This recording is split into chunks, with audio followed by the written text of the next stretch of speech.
On blast. And we are live. This is the Wrap It Up on Blast Raps post-game show.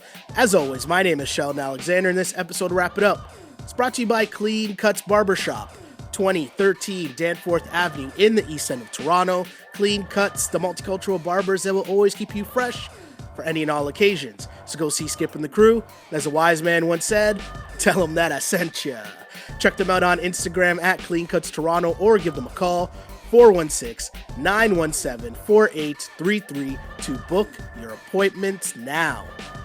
Raptors fans, I guess I got to start this one by just asking a simple question. Are you not entertained? Are you not entertained? That was, Raptors win 130-121 in OKC. And, the Raps were up by as many as, 30 in this game? And they blew multiple leads in this game. At one point, it got down to 7. This game was insane. And it might just be the perfect example of basketball in the year 2020, in which no lead is safe. Runs come like crazy. And all of a sudden, 20-point games turn into 20-point leads turn into single digits like it's nothing. But that was an entertaining game. Not the way the Raptors wanted to win. But at the end of the day, stat sheet says, the scoreboard says, it's a win for the Toronto Raptors. Again, as they come out with a 131-21 victory. My name is Sheldon Alexander. Thank you guys for tuning in to this, the Wrap It Up podcast, your only live and interactive Toronto Raptors post-game show. Bless you guys for tuning in on Twitter as you do after each and every Toronto Raptors game at Shell Alexander, because we take your comments and questions there, and the questions and comments are pouring in for sure after that one. Same thing goes for Instagram. We got your comments and questions there on Instagram as well. We got another feed there, taking your comments and questions as mentioned. But if you want to see the full feed of the podcast, the actual shot of the set, the full proper audio, go to the link in bio on my Instagram page, and that takes you to the Twitter feed. And we can take your comments and questions there as well. So, all love for everyone. JC checks in and says, I like the pink hoodie. One of my boys at work was dissing me today. Or no, I can't say this was a diss because he was telling me it's my Killa Cam fit. And I could only take that as a compliment because, hey, who doesn't rep Killa Cam? And if you don't rep Killa Cam, you're probably the ops anyway, so I don't really mess with you. But back to the Toronto Raptors, as this was a really, really crazy game. And the talk heading into it was about the Raptors getting closer and closer to being healthy. They welcome back Marc Gasol back to the lineup after he missed 12 games, and basically you're only missing Freddie now at this point, right? Everyone else is pretty much healthy, and with Marc Gasol back, there's a lot of talk about who should start. And Nick Nurse kind of toying with us here because he decided to start Serge and Marc Gasol. Mentioned, though, that he did this because in part, he wanted to give Serge the start back in his old stomping grounds of Oklahoma City, where obviously Serge had a solid career, right? So Raptors go with the big lineup: Marc Gasol, Serge Ibaka, Pascal Siakam, OG at the 2, and Kyle Lowry playing the PG as always. Supersized lineup for the Raps. I think, it's an interesting look. And with Steven Adams, obviously having that matchup with Gasol was key, but shouts to Serge, who stuck with Gallinari early. Like, that wasn't a mismatch or as much of a mismatch as you thought it could be, but both those guys played well. And in fact, let's be honest, the Raptors box score, when you look at it, you look at a Raptors box score, they finished with 130 points, but 8 Raptors played in this game, and 7 of them finished in double figures. This is kind of the look of this team that when, if you're drawing it up, and you're trying to say, what's the production have to be from this team to be successful? It's going to look something like this, where you have 7 guys in double figures, where you're getting a little bit of something from everybody that steps in, right? Serge checks in. He had 15 points. Pascal with 21. OG with 21. Big game for OG. 15 points for Marc Gasol. Great look from Marc in his first game back. Super aggressive. Kyle with 17. Terrence Davis with 12 off the bench. Your man's Norm coming through at 23 off the bench. When you're getting spread out minutes like that, and everyone's contributing at the offensive end, this is what Masai Ujiri and Bobby Webster drew up at the start of the year. And this, I'm sure, is what Nick Nurse loves, because the Raptors can come at you at so many different angles, so many different ways, and everybody can get some. It's a reminder of the success that you saw last year with the Raptors, where they were able to beat the Bucks and beat Golden State because they had multiple people who could get their own buckets. And when you see the ball moving like it was tonight, especially in the first half, great shouts to Kyle Lowry, who certainly has been with the focus of he needs to push the pace, get the ball moving, get everyone involved. It was great to see from Kyle Lowry early as he got the Raptors out to a good look just by pushing the tempo. And Serge early on continued his great play as he started the game 6 of 6. My guy had 13 points in that first quarter. Norm checked in. Norm hit a shot just ahead of the buzzer to get part of an 8-0 run to close out that first quarter. And the Raptors, again, we're talking about pushing the pace and why that's important because it's ball movement. It's passing up good shots for great shots. And if you look at that first quarter, the Raptors led 38-25, but the key here was on their 16 made field goals, they had 13 assists. And when you're getting everyone involved like that, you're shooting open shots. You're shooting easy shots, good shots, and that just helps the flow of the offense. So great sign to see Serge get off and going early, but also Marc Gasol. He talked a bit about this while he was out, but he said that he knows he needs to be more aggressive, or he's been told he needs to be more aggressive and look for a shot more on offense. And he did that early. He had some moves in the post. He hit a three early on, and he was just more aggressive looking for his own offense while still doing the other things that we've come to expect from Marc Gasol in terms of moving the ball, setting good screens. But again, this Raptors offense looked a lot like what it looked like early on in the year with this full team going where it's running and gunning. They're turning their defense into offense, and they're just getting whatever they wanted. They're getting out in transition. Really late in that second half or in the first half, they were shooting 71% still, had 17 assists. Everything was going good. And when you look at how things might shape up, you're going back to where, let's say if Serge goes back to the bench, if Serge is on the bench with Norm and Serge, and now those guys are just coming off the bench free and easy, where they know, hey, with the bench unit, you guys just get buckets. It's a great sign to see, and that's when this Raptors team is going to be at its best. And hey, I don't know when we're going to see this Raptors team at full strength, but as they get closer and closer, you can see the fan base get tickled by just how good this team looks, because they were up by 30, okay, to close out that end of that first half.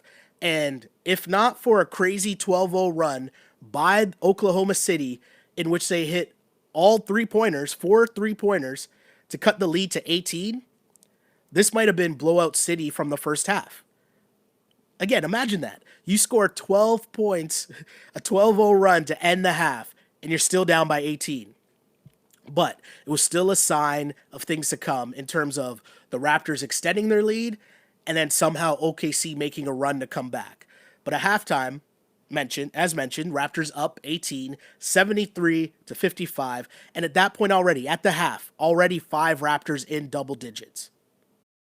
That's the ball movement. That's the sharing of the offense that Nick Nurse wants to see. Now, the third quarter started off super ugly. Super ugly start to the third, as there were just turnovers both ways. Everyone looked kind of lackadaisical, and Gasol finally hit a three to become the 6th Raptor into double digits. But it was interesting to see because we got a little glimpse again of Spicy P and what his potential can be as a Raptors lead scorer. Because I thought it was kind of interesting that for a run there, because OKC, their best lineup might be that 3-guard lineup, where they have Shea, Chris Paul, and Schroeder all playing. Now, if you flip that to what the Raptors were doing, that means one of those guards has to guard Pascal Siakam. And let's keep it a buck. If that's the case, and one of those guards has to guard Pascal Siakam, that should just be food. That should be just easy money for Pascal. And he should look at that as a disrespect. And he did. They kept going to him with Chris Paul on him. Chris Paul racked up some fouls. Then Schroeder got some too. And it just gave the Raptors a little more breathing room. But it was good to see Siakam look at a matchup and have the whole team acknowledge, no. We can't allow this to be a thing. We gotta get them out of this defense. And credit to Siakam. Everything was going to the cup. He didn't settle at that point, and things were good. problem is, though, the Toronto Raptors, things got sloppy. And I don't know if it's a lack of focus. I don't know if there's a lot of, juggling we're seeing because of all the injuries. And now as everyone starts to come back, you're still at the same point where you're trying to find a consistent rotation. And without that, it means you get a lot of interesting lineups. You get a lot of people who haven't really played with each other. And I don't know if that's just making excuses, but at the end of the day, what it led to was the Raptors just turning over the ball, playing super sloppy, and allowing Oklahoma City to stay in the game. And it was another crazy run, and Norm was red hot. And Norm hit a shot there to kind of, calm the nerves a little bit. And Norm, I'm going to big up Norm here because he's probably the player of the game from the Raptors side of things. My guy, 9 of 11 from the floor, 3 of 4 from 3, 23 points overall from Norm. But Norm, in terms of holding up that run, he just did a great job because the wheels started to come off there at the end of that third quarter where Lowry got called for a tech, which for the life of me, I would love to know what he said to get a technical foul. He was on the bench, looked to be putting on his warm-up, and said something as Chris Paul made a layup and got called for a tech. Who knows what happened? But then after that, it was back-to-back offensive fouls against the Raptors, and then a tough call where the Raps got called for a foul as CP drove to the bucket. And all of a sudden, it was a 14-5 run, and it's a 10-point game. Now, you were up 30. You can't be consistently blowing 30-point leads against good teams. You can't do that. But the Raptors did that multiple times in this game. So at this point, Raps were on the ropes, and they were saved by Terrence Davis and Norman Powell, who OKC's crowd, if you know ball, if you watch a lot of ball, or even just think back to a lot of the playoff years, OKC has a great crowd. And once they started getting going and they started getting back into that game, the crowd was super into it. And Nick Nurse has to love the fact of what he saw in that point, where it looked like the Raps were on the ropes. It was Norman Powell and Terrence Davis who were hitting big time shots. And these guys, I love Terrence Davis so much, and part of the reason I always big him up is because my guy never looks shook. Never at all. You're thinking undrafted rookie might fold under the pressure of the bright lights of the NBA, of, blowing a lead. You might even see him make a turnover every once in a while, but my guy is unfazed. And he hit big shots, and we know Norm's resume by now. We know Norm ain't scared of nothing. Norm ain't shook. But those two dudes combined at the end of that third quarter really hit some big-time shots to just, bend but not break for the Toronto Raptors. And they were able to still hold a 14-point lead after 3. And you think that it's good. You think everything's all right. They came out to another big run to start the fourth, extended that lead, and it was, again, the familiar trait of turning their defense into offense, getting some leakouts. Shouts to OG, who I keep saying all year long, he needs to take more of the playbook out of Pascal Siakam, what he did last year, and get more easy buckets out in transition. Do that leak out and let Kyle find him on the leak out in transition to get some easy buckets. And we saw that. Raptors had that lead extended. Things looked great. I thought the game was over. I even tweeted out game over with the little flip voice. Remember that song? I know I'm dating myself probably, but I tweeted out game over. And it was because the shots that the Raptors were just making at that point, they had a run where Norm hit a double pump, a double pump long 2 that Norm somehow got to go in. Marc Gasol banked into 3 that somehow went in. And then OG at the end of the shot clock hit this rainbow 3. He splashed it. And when the Raps were hitting those shots, I'm thinking, all right, game over. Jam done. Let's start setting up for the podcast. Blowout City. Let's go.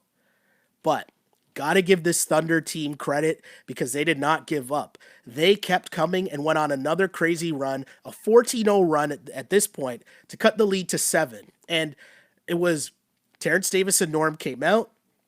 Patrick McCaw came in. And here's where I know a lot of people are going to start. Here's where the Patrick McCaw comments come in. And, McCaw did not look good. But McCaw and Lowry both seem to be struggling against the pressure of OKC's defense, and it seemed like they were struggling to get the ball up the floor a lot. And that led to, as mentioned, the run got extended to 22-4. OKC went on that run. It was a 7-point game, and this is where I'll remind you. It was a 7-point game, but at one point the Raptors led 73-43. The reason why that's important is because the same theme, if you go back to the first pod, and I'll keep bringing it up from now, probably all the way through the playoffs. The most interesting subplot that I'm interested in during this Toronto Raptors season is, what do you do in winning time? Who is going to make the plays for this team that last year it was just pass it to Kawhi and get out of the way? When you need a bucket, what are they going to do? And people were thinking it was going to be Pascal. And to this point, let's keep it a buck again. It hasn't been Pascal. Pascal made a couple plays late. There are a couple plays where I'll admit I think he should have gotten foul. He should have got the benefit of a foul call and didn't get the call. But that happens on the road sometimes. But on top of that, you got to fight through it. And the guy that did fight through it was your man's Kyle Lowry, who, as more and more guys continue to get back into the lineup, you see Kyle Lowry able to pace his scoring a lot more. And what I mean by that is he can spend the game now trying to get people involved, trying to, set the tempo, push the pace, pick his spots, but also save a little bit of juice at the end of the game when he knows this team needs a bucket. And he puts his head down and he's going downhill towards the cup. And the other thing I'll applaud Kyle Lowry for doing is a lot of times in the past, we'll see him drive to the basket and he's looking for a call. He's not necessarily looking to score. He's trying to get a foul call. And what has changed, especially in this game and a couple other games, especially with all the injuries, was you seen Kyle Lowry drive to the basket actually trying to score. And it's been really big for the Raptors because he's been the one making the plays.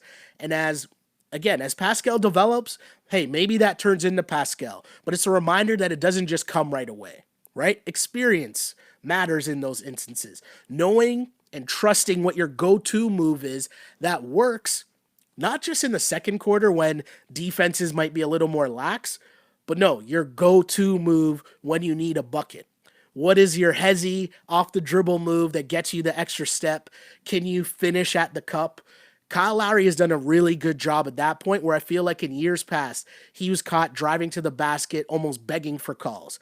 I got to give Kyle Lowry a lot of credit because 17 points in this game, 8 assists, 2 of 5 shooting from 3, 6 of 13 overall. But those big boy layups from Kyle Lowry at the end of the game, that's where you got to applaud the dude. And again, I don't know who's going to be the guy for the Raps down the stretch, but as of this moment, through 40 games of the season, it's Kyle Lowry. Will that be the case for the rest of the season into the playoffs? Time will tell. But as Pascal continues to develop, right now it's apparent Kyle Lowry is the one that's going to lead you in crunch time. Other thing that was really interesting to see in this game, as I look at the minutes here, Kyle Lowry only played 33 minutes in this game. And it was a much more efficient and effective Kyle Lowry in 33 minutes, right? He's been leading the league in minutes, and it was up to 39, I want to say. And that's way too many minutes for Kyle, right? So you get him down to 33, but also what that allows him to do is in the minutes that he is playing, he can go harder. And when you get Kyle Lowry playing at that level, at that pace, he's way more productive, and it's more beneficial for him and more beneficial for the team when he has more juice at the end of the game.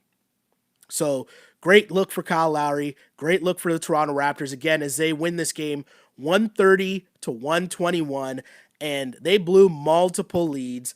And I'm saving it because I know what everyone wants to talk about because there's a lot of comments here. So I'll move on to our Ask on Blast segment where, of course, this is the whole purpose of the pod. I give my opinion, tell you what I think, what I saw, what I think the keys were to the game.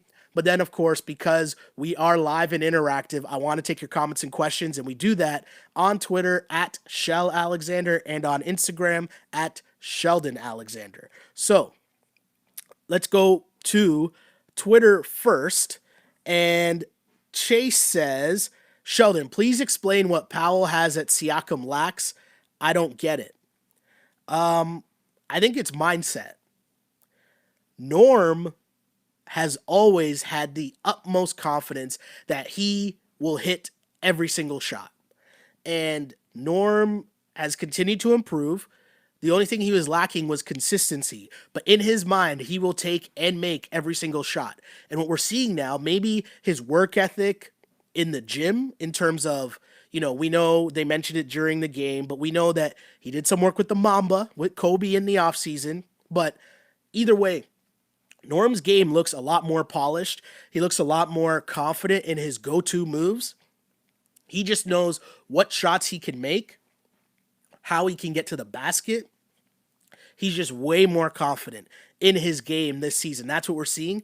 Whereas I think Pascal, as his skills develop, as his game develops, his success is still coming off just raw athleticism and raw just getting buckets. But his skill set or his games in terms of what's Pascal's go-to move outside the spin, right? He doesn't really have that part yet, but it'll come.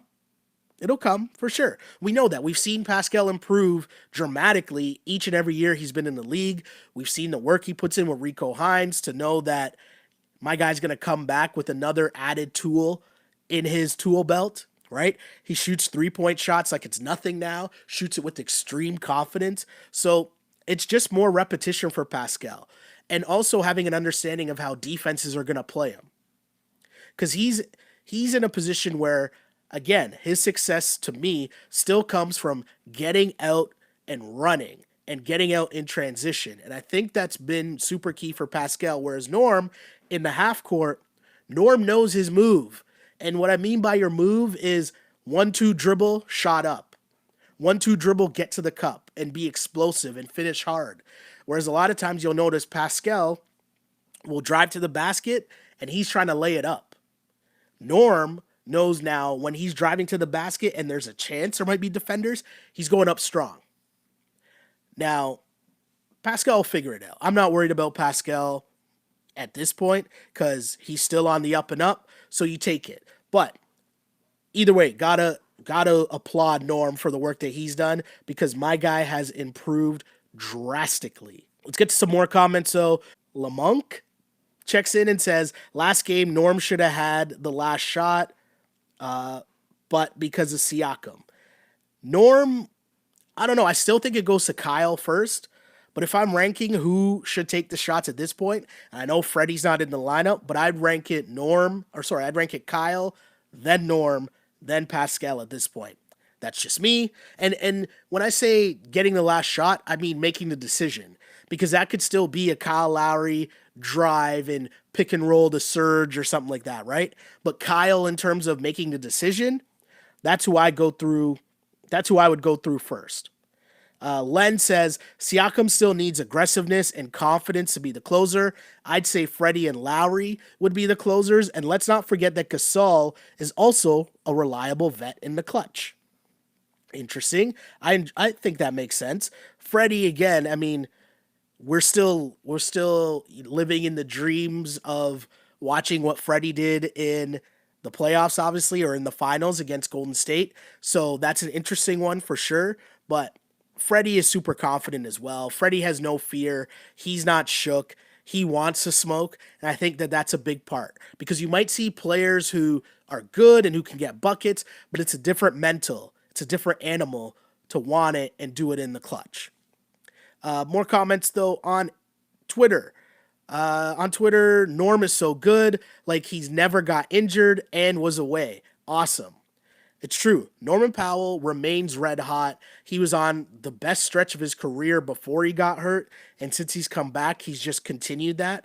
So I just think it's you got to ride this out. And shouts to Norm as well, because whether he was coming off the bench or while he was starting, he was still doing big work.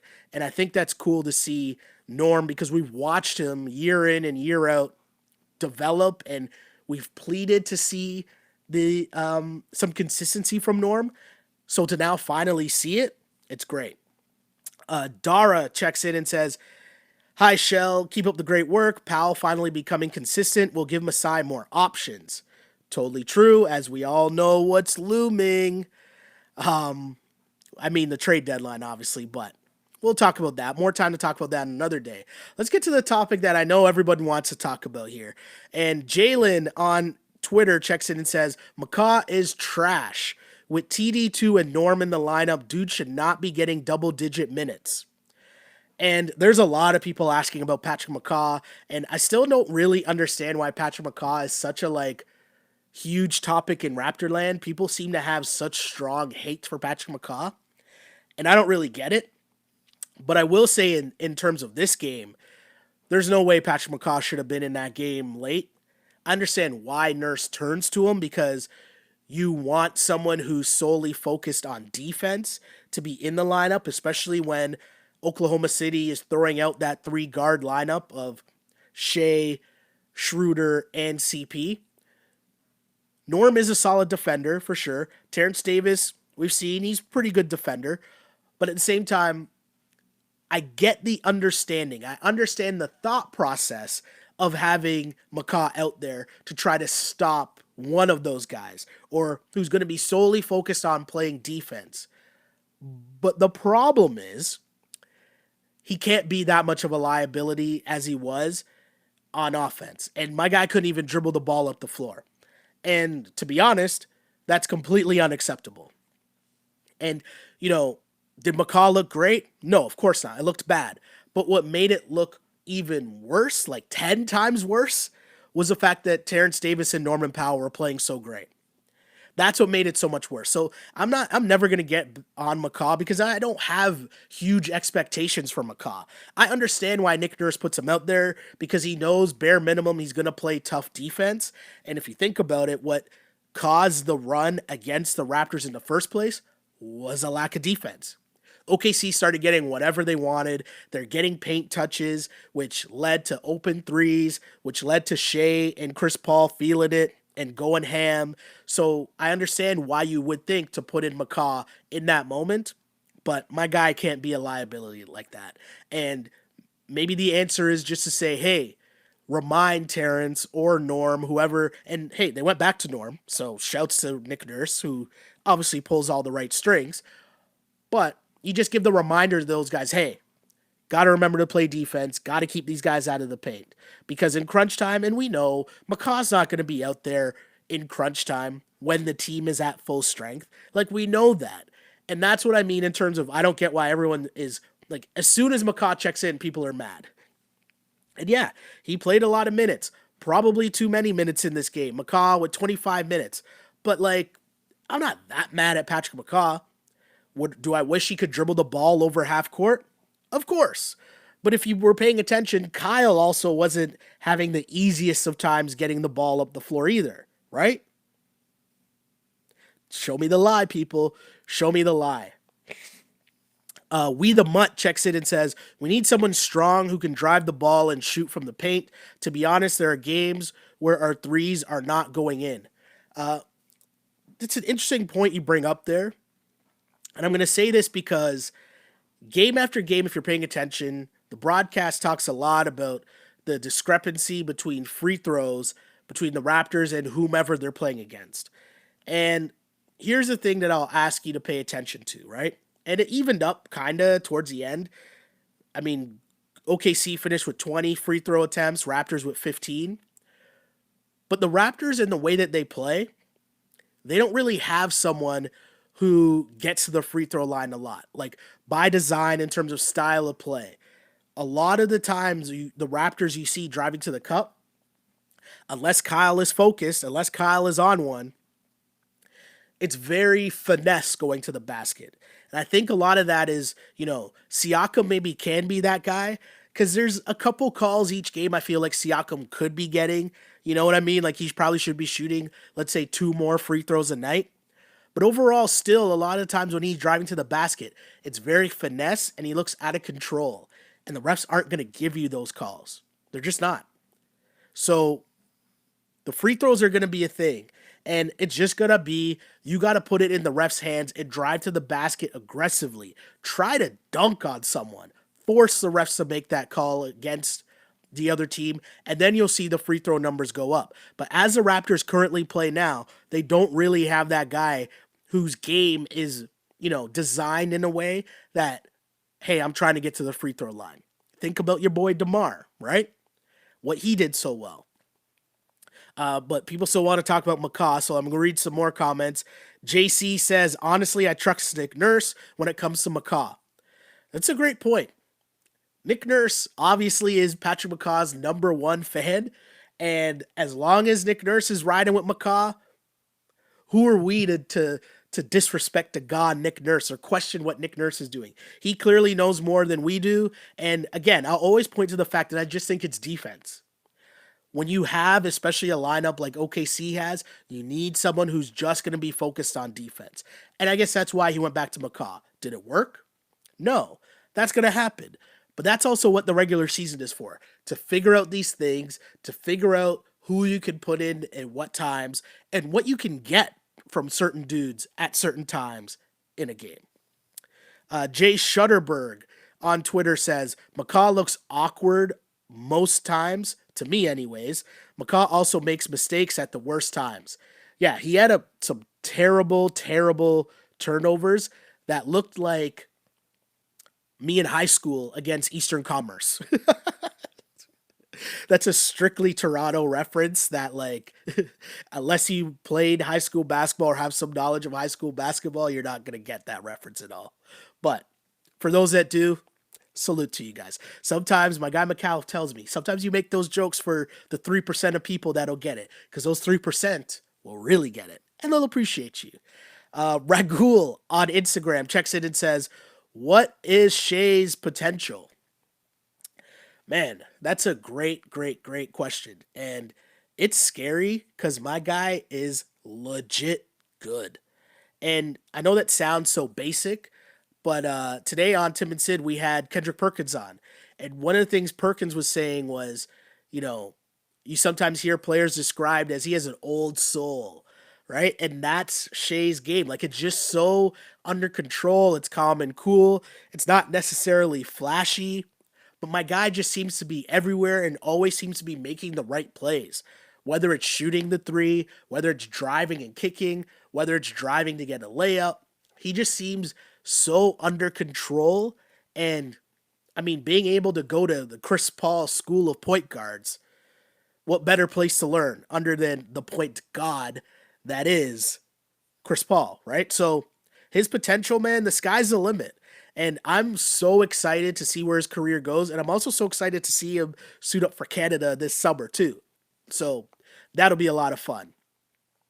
More comments coming in. My guy LT says, this is how nice this man Sheldon is. He ain't even going to talk about how nice Gasol was. Listen, Marc Gasol, LTZ and me were joking around today, and we were talking about Marc Gasol. And hey, I've been tooting the horn of Marc Gasol for a while, and it's either you get it or you don't, right? It's like, and it's okay. I understand, right? Like there's different like basketball nerd things that like average fans you're not going to really pick up or notice because it doesn't affect your fantasy lineup. And again, that's okay. But that's also part of the reason why I enjoy doing this podcast, because we can have these conversations and maybe there's something that we bring up that you can look at and acknowledge and be like, oh, okay, I get that, right? And the first thing is, one thing I will bring up, it isn't even the stat sheet that my guy had 16 points, 5 assists, and 5 rebounds. It's going to be the fact that when you see Kyle Lowry's minutes down, and what Nick Nurse did was he kind of separated Gasol and Lowry's minutes in this game so that he had a playmaker on the court at all time. And normally you see that with the point guard, right? Another point guard. And without Freddie, you're talking about it's either going to be Terrence Davis or McCaw, but instead you saw a lot of that being Gasol. And why? Because much like how I was just talking about what you get from Patrick McCaw, with Marc Gasol, when he's on the floor, especially without Kyle Lowry, he's going to be so much more focused in terms of getting other people involved. And when you can get 5 assists from your center, you take that. So, yeah, shouts to that. Len says TD was doing so well, and yet McCaw got more minutes than TD. I really think, and this is true, 25 minutes for McCaw, 17 for TD.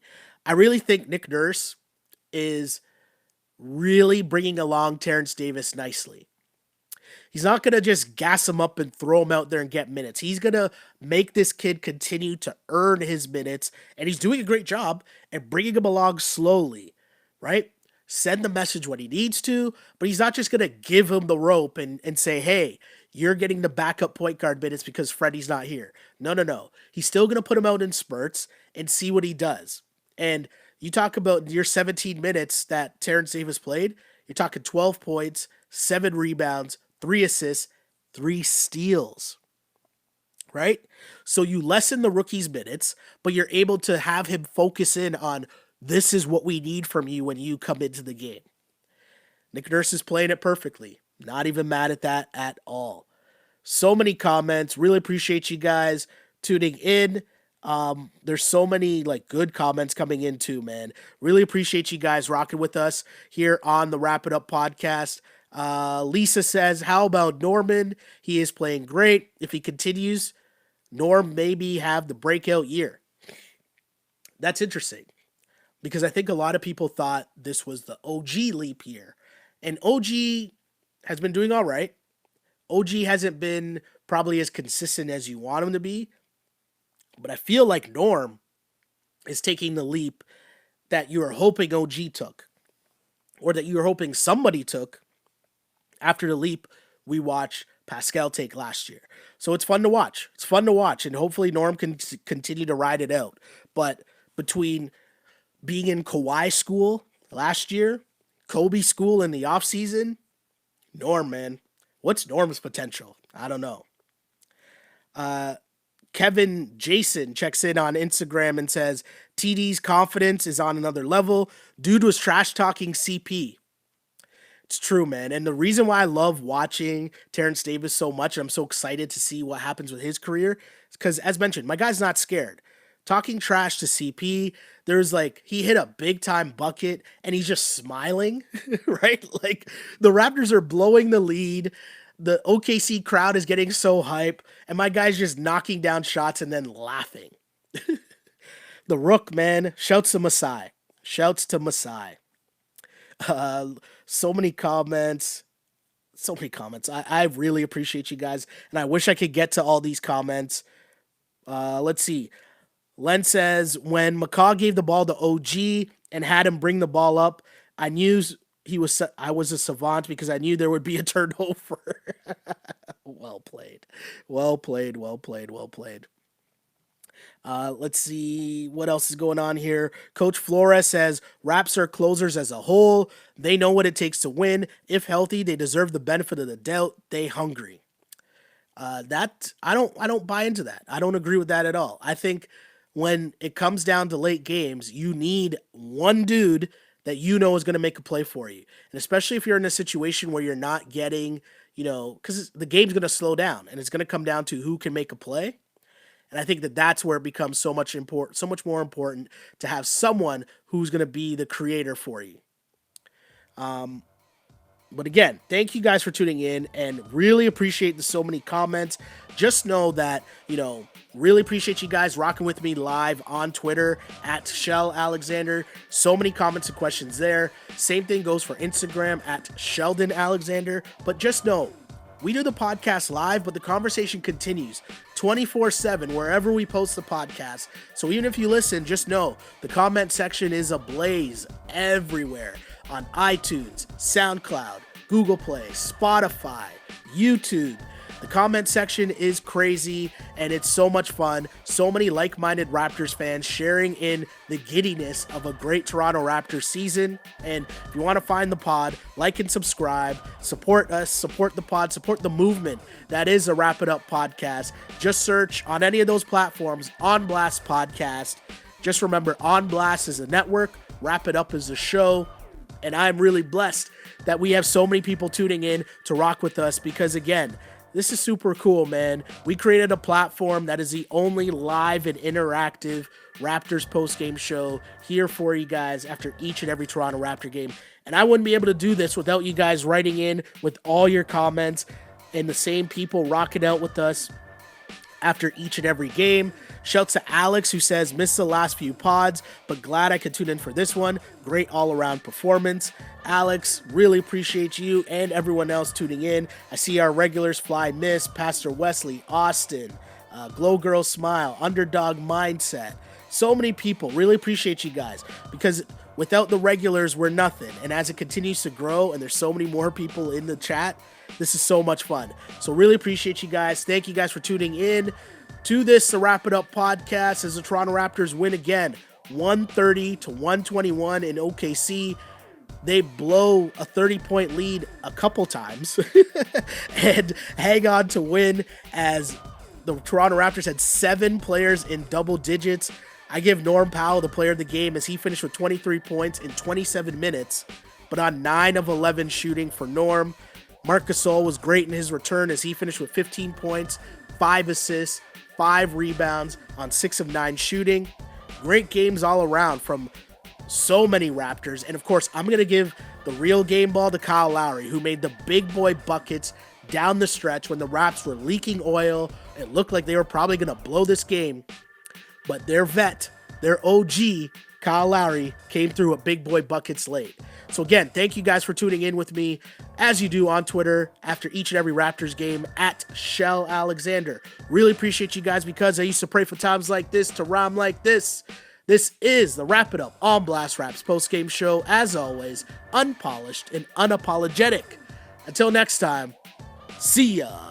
On blast.